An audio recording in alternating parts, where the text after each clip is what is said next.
everyone, welcome to the Good Work Podcast, Walking a Different Path. I'm Ella. I'm Bryson. And we're so glad you're here. We understand that the transition from high school to adult life can be overwhelming, stressful, and a big test of faith. Our mission for this podcast is to create a welcoming space where young adults can navigate these challenges together, rooted in Christian faith. God is faithful to complete what He starts in us, and this podcast is about walking that journey together. We're so excited to walk this different path with you. Until next time, trust the good work God is doing in you. Hey everyone, welcome back to episode 4 of the Good Work Podcast. We are so glad you're here joining us today. We've got a good episode planned out for you guys. We're excited to walk through everything. Of course, always, Ella has probably AI-generated starting questions. Well, I always have to use ChatGPT to find a good icebreaker. Ella has no creative Don't say it. Creative neurons in her brain there it anymore. is. They're gone. Yeah, for sure. Okay, so today's icebreaker is... Wait, I came up with this one on my own. I did not use chat. Stop side-eyeing the camera. Chat. Yeah, that's my nickname for it. Chat. Yeah, I figured. Okay, where is one place that you would live? Like, what's your dream location to live somewhere? I like Texas. That's your dream? I guess I want to that's stay in the okay. States, so Yeah. not anywhere. Like a dream vacation's a little bit different. True.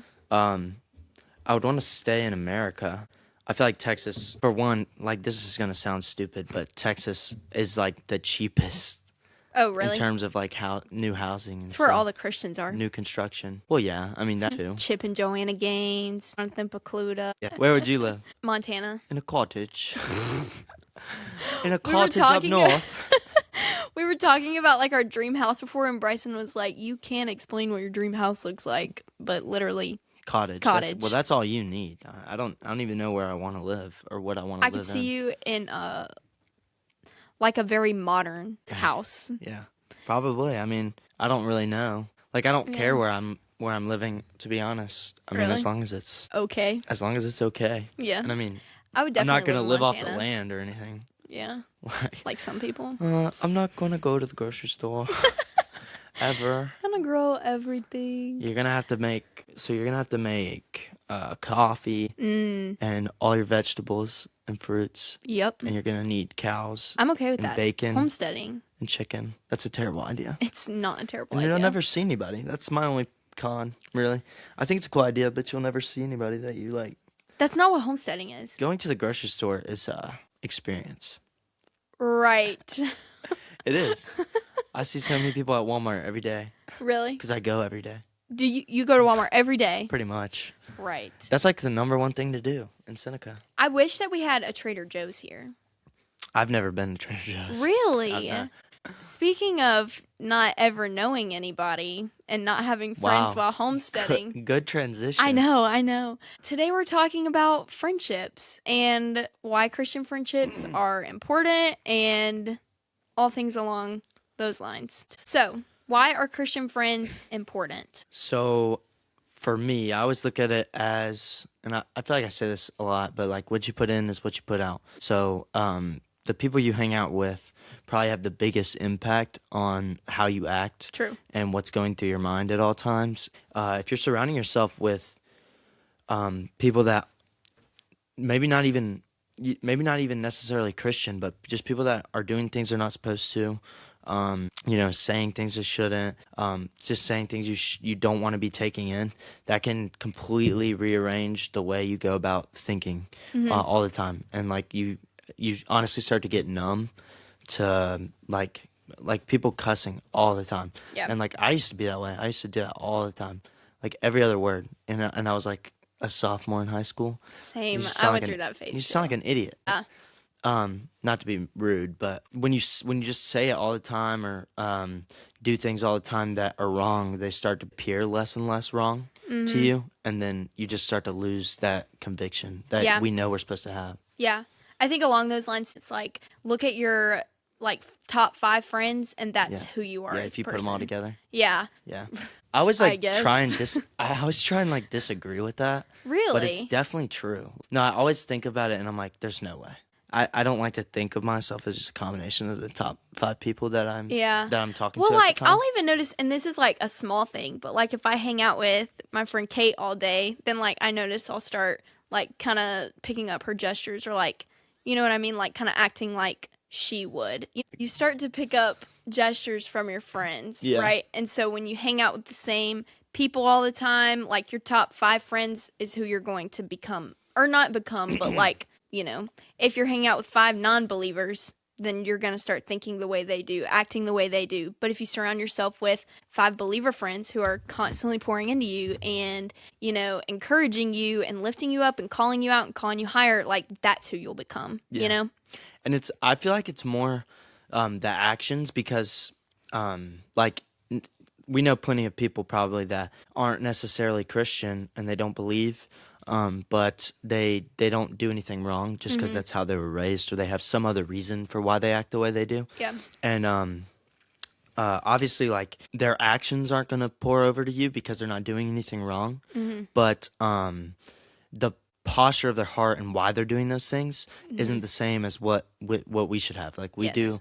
we don't do those things. We don't sin or we try not to, and obviously we make mistakes, but we steer away from sin because that's what we're called to do. Yep. Not because we think it's going to harm our physical health to drink all the time. Like Right. that's not necessarily why. Obviously it will, but like that's not the idea behind it.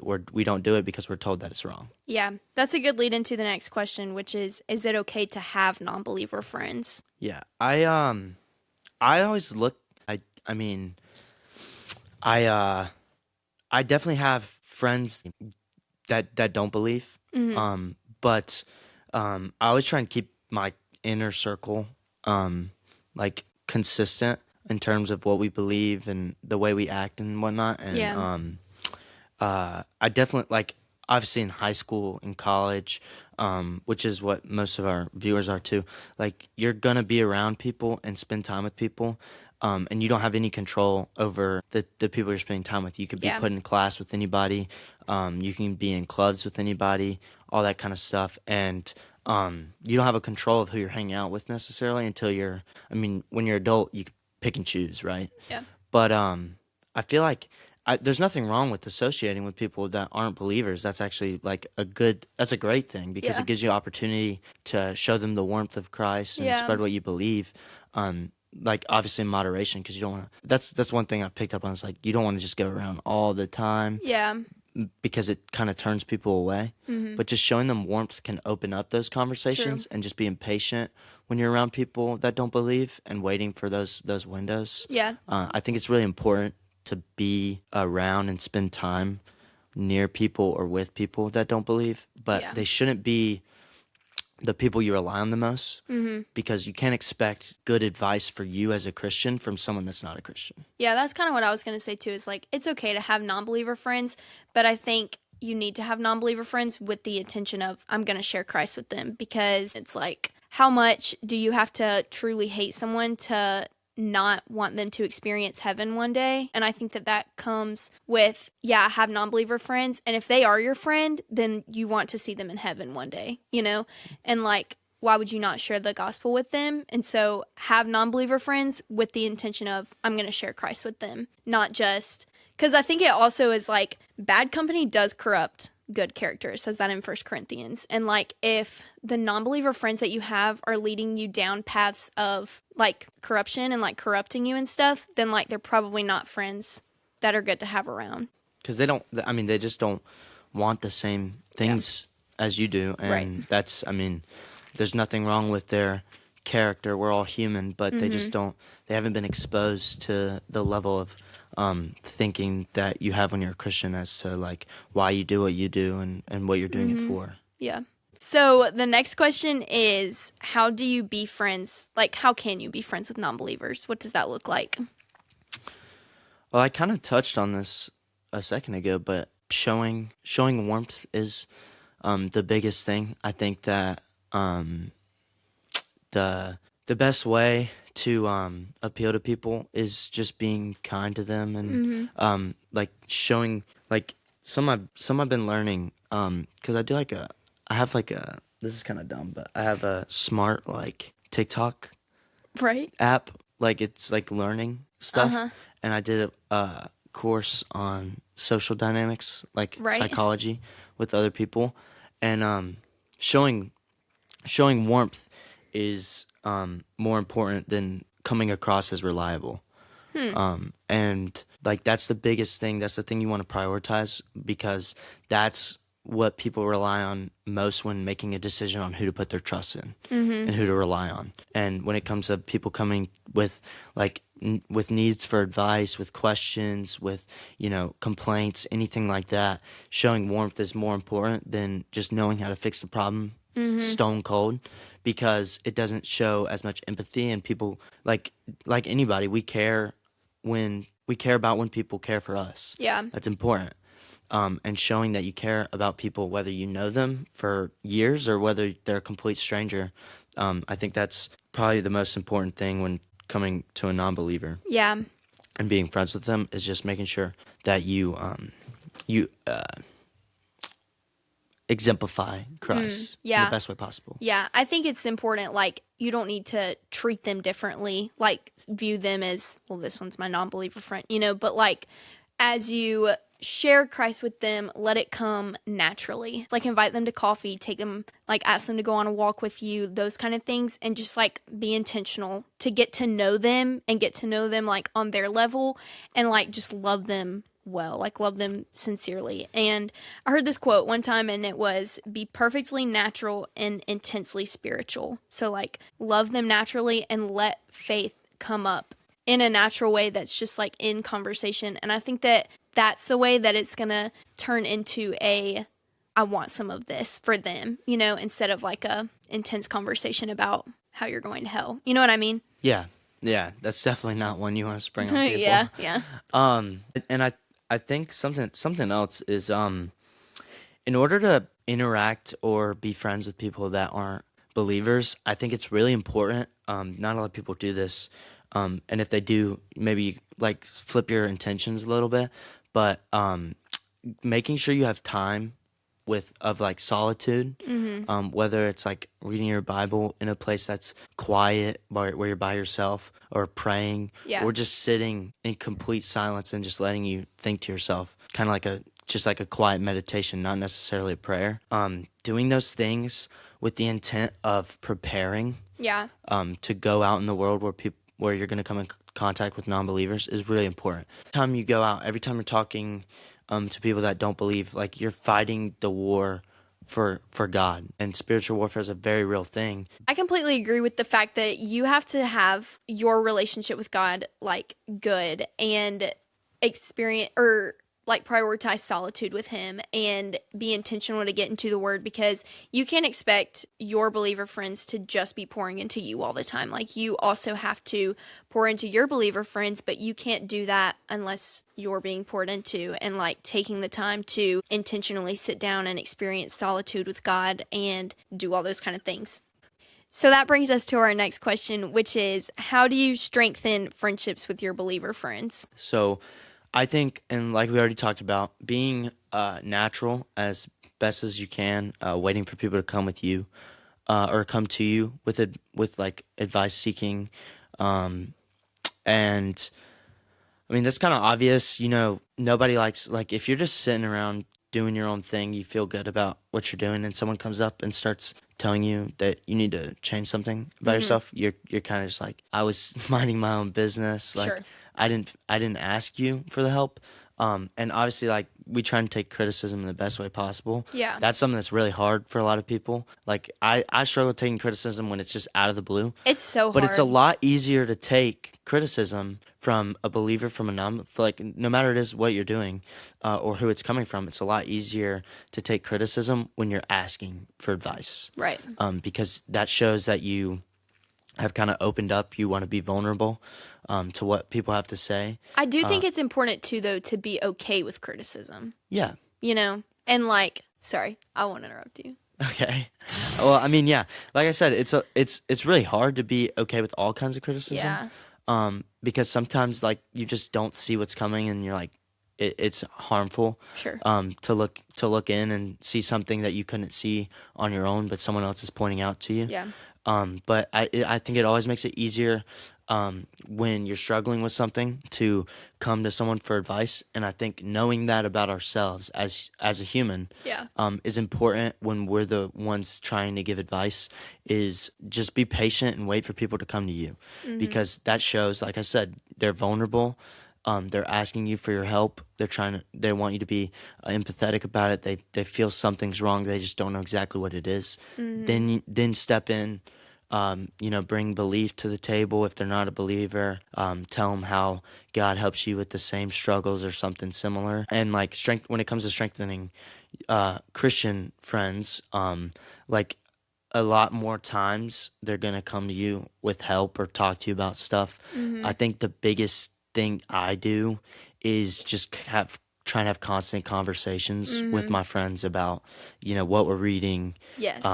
like worship songs, like what we like, the songs that we think are good that are coming out, the sermons we listen to, because I know a lot of people that go to different churches, and just checking up on them, literally just being there, checking up on people when you haven't seen them in a long time. Yep.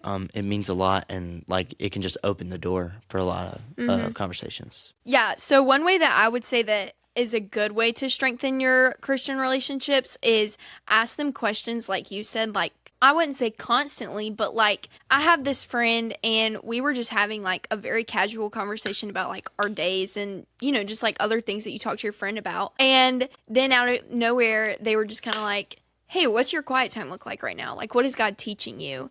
And it made that casual conversation turn into a really good like, "Hey, I'm actually kind of struggling right now, and like I could use some prayer." And so then that turned into, we're going to hold each other accountable. And that was such a like easy conversation to have.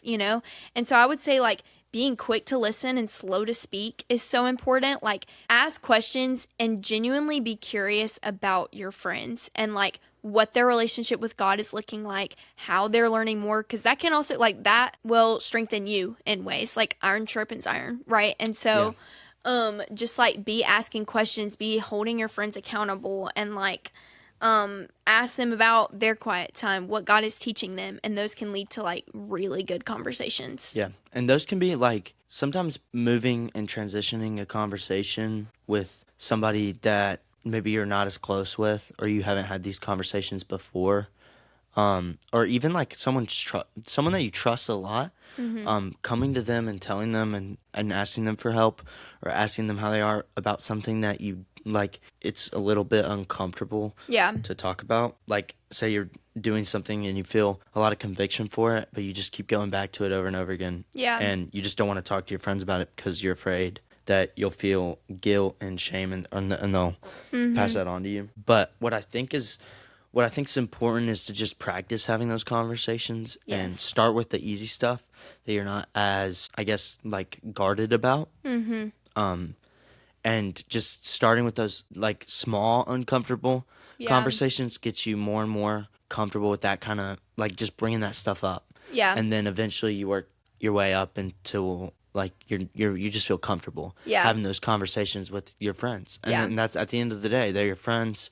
And if you're having those conversations with them, they're going to get comfortable having them. Y'all are going to enjoy. Y'all are going to have fruitful conversations. It's going to help both of you. It's going to grow the relationship so much. And I would say, too, just to speak to, like, when it feels uncomfortable, it's really not an uncomfortable conversation. Like, it might feel that way, but they're going to appreciate you so much for saying, like, "Hey, I want to know like more about this area of your life." Like they're gonna appreciate that. Like I don't feel like I've ever had a conversation where it was like my friend looked at me and was like, "Well, that's a stupid question." Like it only led to it's only ever led to like really fruitful conversations, or, "Hey, I want to hold you accountable. Like I care about you enough to hold you accountable for this," and that's been fruitful too. Yeah, and like if you're just coming about it as like just getting to know them, like the more stuff you go through and the more stuff you know about someone, the closer you get.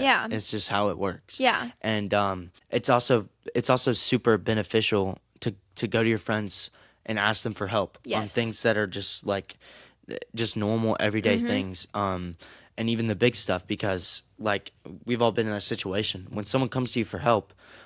It just makes you feel like you're reliable to them.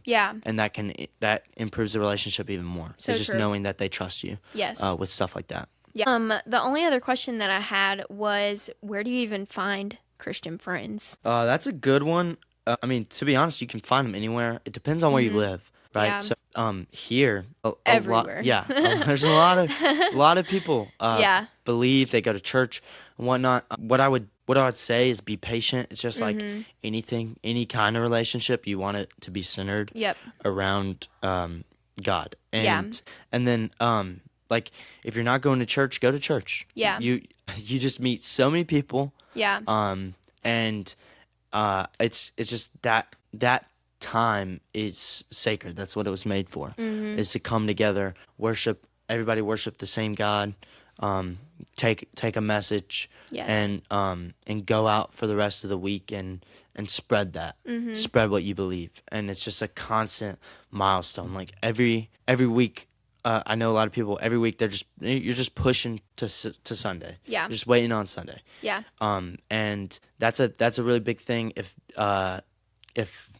church isn't as readily of an option, like youth groups and stuff like that. A lot of places around here meet Sunday nights. A lot of churches do Wednesdays. Yeah. Like get plugged into the small groups within your church, or Yes. even like small groups. And I have found so many good Christian friends from just serving in my church, like getting involved in video production is what I do, or like getting involved in the children's ministry. And like those are people that not only care about church but also care about the ministry. And so get plugged in those areas, and that's where you'll find extremely like fruitful relationships. Yeah.